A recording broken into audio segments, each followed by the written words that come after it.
is Mike Cavnaugh with GayLifeNYC.org, and I'm here with the hysterical Robert Verdi. How are you? I'm doing well. How come you didn't say the sexy Robert Verdi? How come it's always hysterical? Oh my God, he is so hot. Do you see him? Those eyes? Oh my God, I'm in love.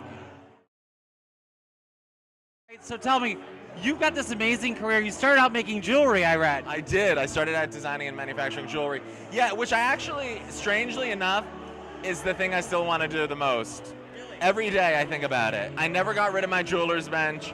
All these careers that I've kind of invented myself in have never been able to replace the jewelry design in my heart. Well, it's always good. You always have to have good jewelry.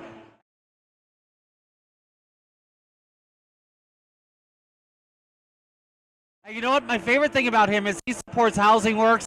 Everything I'm wearing right now, $25 I got at Housing Works. And if you look, I matched the furniture exactly. Those are awesome. Yeah, I kind of like matched the whole thing here. When you say, Mike, that it was $25, the whole outfit? Yes, everything was $25. You're going to steal my job as a stylist if you pull that off with 25 bucks. Oh my God, I'm more in love now than I've ever been. Tell us about your show. How's your bitchin'? My bitches are great. Thank you for asking. They're great. The show's been fun. I mean, I'm not quite sure what people think is real and what they think is fake, but it's all kind of like my very real fake life and my very fake real life kind of mixed up together. But I love it. I think the show is really funny, and the whole idea was to kind of allow people to see that, you know, the whole reality genre is kind of getting boring and is oversaturated, and we have to start making fun of it really quickly. And for me, it was also, you know, I've always wanted to do comedy, and I'm trying to be funny. I think I'm trying too hard, actually. I don't think you're trying too hard. You are hysterical. It's on my DVR. How is your ice cream going? Oh my God, my adult ice cream flavors. It's really great. The only one that, we did two on the show. We did Sweet Sticky Stuff and My Nuts. But the one we didn't do. I love his slogan, lick my nuts. Lick my nuts.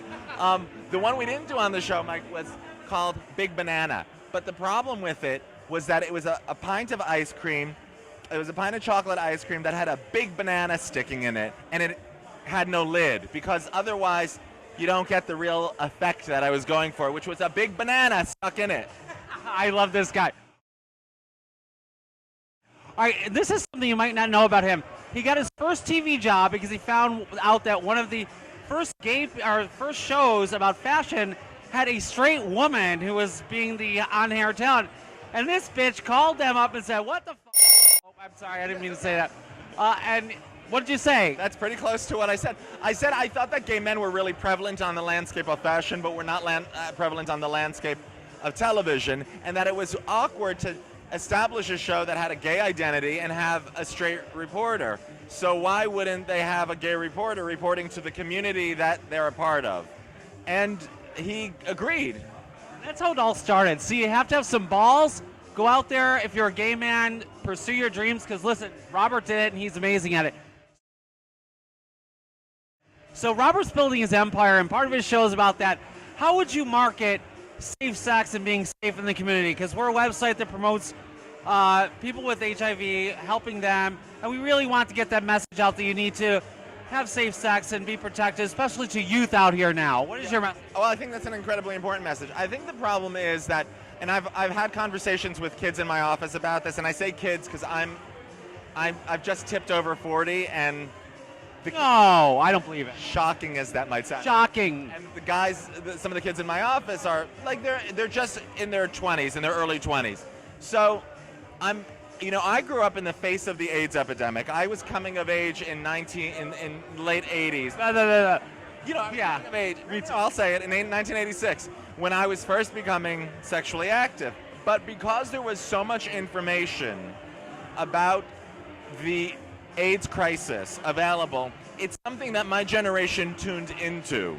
And I think that what's kind of unfortunate is that a lot of things are in vogue. And at that time, that crisis was very in style. And people were really talking about it, and there wasn't a day you would pick up the paper that there wasn't a front page story in the New York Times and in papers worldwide about the AIDS epidemic. And I think that what happened today is that it sort of has become thought of as not as big a deal because there are so many advancements in the medical industry that allow people to live a much longer life than they could when I was a kid, and it was you know, and people say, how did you survive it? You know, because I'm HIV negative.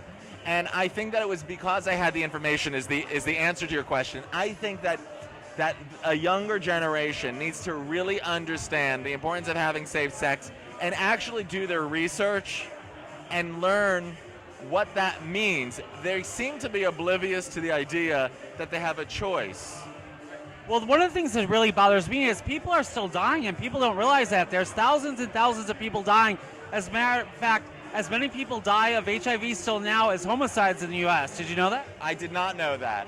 And that is probably one of the things that sort of speaks to what I'm alluding to or saying, which is that people are not as aware today of all the statistics like the one you just revealed, because somehow this critically important issue has gotten put on the back burner and people don't talk about it as much. So the information doesn't traffic around as much, the social dialogue doesn't speak, the intimate conversations among friends don't happen, and when that doesn't happen, I think it actually affects not only the gay community, but everybody who is affected, who can be affected, which is everybody can be affected by AIDS. It's not a disease that actually has a sexual proclivity, but I think that when there's no dialogue in our culture at large, it's very difficult for people to actually have an awareness that they need to have.